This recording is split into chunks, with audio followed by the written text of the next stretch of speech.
আজ কথা বলবো ফেন্টানিল নিয়ে। খুবই শক্তিশালী আর বিপজ্জনক এক পদার্থ। এই প্রশ্নের উত্তরটাই হল ফেন্টানিল, একটা সিনথেটিক ওপিয়য়েড যার পেছনের গল্পটা কিন্তু বেশ জটিল। ভাবা যায় এটা মরফিনের চেয়ে প্রায় ১০০ গুণ আর হেরোইনের চেয়ে ৫০ গুণ বেশি শক্তিশালী। পল জ্যানসেন এটা তৈরি করেন। শুরুতে কিন্তু এটা ছিল জীবন বাঁচানোর এক বৈধ ঔষধ। হাসপাতালে ডাক্তারদের কড়া নজরে মারাত্মক ব্যথা কমাতে এটা নিরাপদে ব্যবহার করা হয়। কিন্তু জীবন বাঁচানোর এই ঔষধটা কিভাবে একটা মারণাস্ত্রে পরিণত হল? বিপদটা শুরু হয় এর অবৈধ উৎপাদন থেকে। কোনো রকম নিয়ম ছাড়াই এগুলো তৈরি হয়। অবৈধ বাজারে এর নানা রকম নাম আছে, আর প্রায়ই অন্য ড্রাগের সাথে মিশিয়ে বিক্রি করা হয়। মাত্র ২ মিলিগ্রাম, এইটুকুই হতে পারে একটা মারাত্মক ডোজ।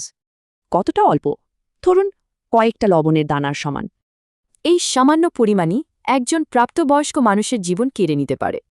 ডিলাররা এটা অন্য ড্রাগে মিশিয়ে দেয়, ফলে ব্যবহারকারীরা না জেনেই এটা নিয়ে ফেলে।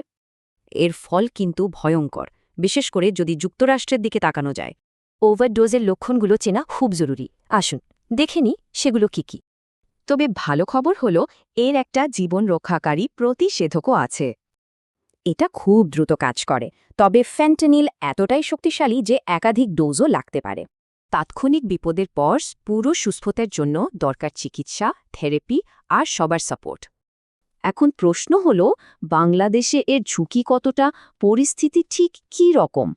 সবচেয়ে বড় ভয় হল এটা ইয়াবা বা হেরোইনের মতো ড্রাগের সাথে মিশে যেতে পারে। তাহলে প্রতিরোধের প্রথম ধাপ হল ব্যক্তিগত সচেতনতা আর অবশ্যই সাবধান থাকা।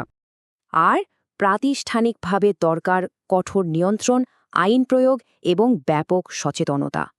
বলা যায় ফেন্টানিল আসলেই একটা দুই দিকে ধারওয়ালা তলোয়ারের মতো। এর ভালো দিকটা গ্রহণ করে খারাপটা ঠেকানো, এটাই এখন সবচেয়ে বড় চ্যালেঞ্জ।